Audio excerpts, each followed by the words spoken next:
तो दोस्तों भारत ने एक इतना बड़ा काम करके दिखा दिया है कि इससे पहले ना तो चाइना कर सका, अमेरिका, रशिया, कोई सा भी आप देश ले लो वो करने में नाकाम रहा है। और भारत की यही खास बात है कि वो अपने नाम से नहीं बल्कि अपने काम से पहचाना जाता है। तो दरअसल आपने नाम सुना होगा हाइपरसोनिक मिसाइल का, जो आम मिसाइल होती है उनसे बहुत ही तेज चलती हैं और तेज वार करती हैं। और इन हाइपरसोनिक को रोक पाना बहुत ही ज्यादा मुश्किल होता है। हाइपरसोनिक मिसाइल को रोकना तो एक बहुत बड़ा काम है, पर लेकिन हाइपरसोनिक मिसाइल इतनी ज्यादा तेज से वार करती है कि उसको रडार के ऊपर ट्रैक भी नहीं करा जा सकता।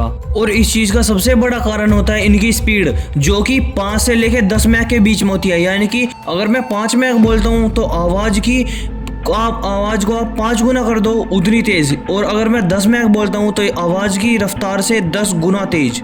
तो आप खुद ही अंदाजा लगा सकते हो कि ये कितनी ज्यादा तेजी से उड़ती है और कितनी स्पीड के साथ अटैक करती है। जो इन मिसाइलों के अंदर दूसरी खतरनाक बात होती है कि ये अपना उड़ते हुए रास्ता भी बदल सकती है। जैसे कि इनको आगे कुछ ऑब्स्टिकल दिख रहा है तो जिसने ये देश ने ये लॉन्च करी है वो देश इसका रास्ता भी चेंज कर सकता है, और वो रास्ता चेंज करने के बावजूद भी 100% एक्यूरेसी के साथ अटैक कर देगी। और यही दो खतरनाक चीज होती है हाइपरसोनिक मिसाइल के अंदर, जो कि इनको बहुत ही ज्यादा घातक बना देती है।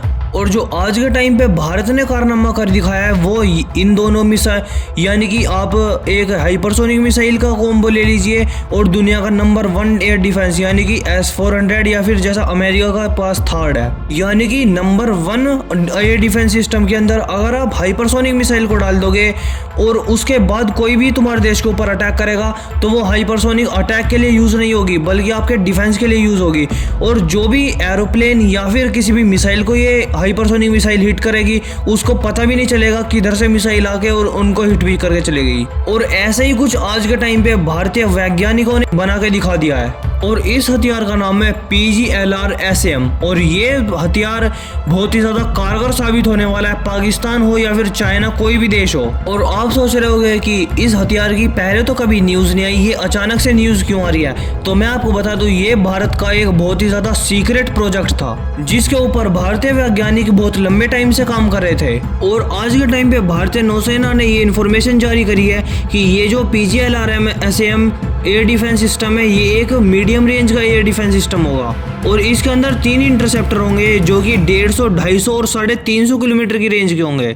यानी कि 350 किलोमीटर के अंदर कोई भी ड्रोन, कोई भी मिसाइल, कोई भी लड़ाकू विमान या फिर कुछ भी चीज फ्लाइंग चीज उड़ती है तो फिर ये बहुत जल्दी इंटरसेप्ट कर लेगा उसे, और फिर अपनी हाइपरसोनिक कैपेबिलिटी के द्वारा उसको जल्दी से मार के भी गिरा देगा। दरअसल किसी भी डिफेंस सिस्टम के अंदर 2 चीज बहुत इंपॉर्टेंट होती है। सबसे पहली तो रेडार और दूसरी इंटरसेप्टर मिसाइल। यानी कि रेडार तो पहले ये बताता है कि यहाँ पे एरियल टारगेट उड़ रहा है, और उसके बाद जो इंटरसेप्टर मिसाइल है वो निकल के उस टारगेट को हिट करती है और उसको मार के गिरा देती है। और आप ये बात सुन के हैरान हो जाओगे कि जो इस इंटरसेप्टर मिसाइल की स्पीड होगी वो होगी 7 मैक, यानी कि आवाज की स्पीड से 7 गुना तेज। और बेसिकली हाइपरसोनिक के लिए सिर्फ और सिर्फ 5 मैक चाहिए, पर लेकिन इसकी 7 मैक यानी कि 2 मैक और ज्यादा है। यानी कि दुश्मन का अगर लड़ाकू विमान 350 की रेंज के अंदर आता है तो फिर उसका विमान कब नष्ट हो जाएगा उसको पता भी नहीं चल पाएगा। और इसकी जो ये रफ्तार है यही इसको नंबर 1 एयर डिफेंस सिस्टम बनाएगी पूरी दुनिया के अंदर। क्योंकि आपने देखा होगा जितने भी इंटरसेप्टर मिसाइल होती है उनकी जो स्पीड होती है वो बहुत ही ज्यादा खराब होती है। और अगर कोई भी एयर डिफेंस सिस्टम किसी भी लड़ाकू विमान के पीछे कोई भी एयर मिसाइल लॉन्च भी करता है तो फिर वो एयरक्राफ्ट आसानी से उसको डॉज कर लेता है या फिर इधर उधर अपनी कैपेबिलिटी के द्वारा बच जाता है। और अगर आप इस वाले एयर डिफेंस से किसी भी टारगेट को हिट करोगे तो उसको पता ही नहीं चल पाएगा किधर से मूव करना चाहिए किधर से नहीं, उसका जो एयरक्राफ्ट है वो वहीं पे नष्ट हो जाएगा।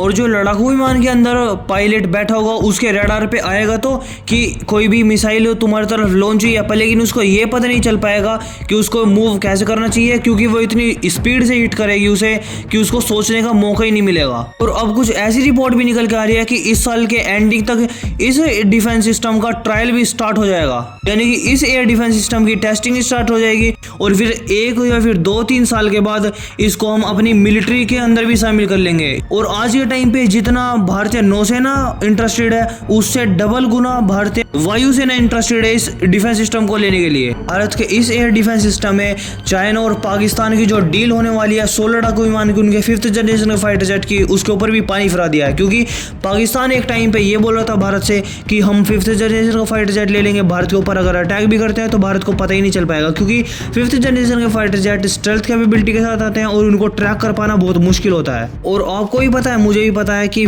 पेपर के ऊपर कुछ होते हैं चाइना के और एक्चुअल में अगर देखें तो कुछ होते हैं। क्योंकि जो चाइना का 5th जनरेशन का फाइटर जेट है उसके अंदर 100% स्टेल्थ कैपेबिलिटी बिल्कुल भी नहीं है। और अगर भारत का ये एयर डिफेंस सिस्टम उसको ट्रैक भी करता है तो इतनी जल्दी मार के गिरा देगा J-31 को, वो पता भी नहीं चल पाएगा पाकिस्तान को। बाकी आपका क्या कहना है इस न्यूज़ के ऊपर, आप कमेंट सेक्शन में ज़रूर बताना और लाइक और सब्सक्राइब ज़रूर कर लेना।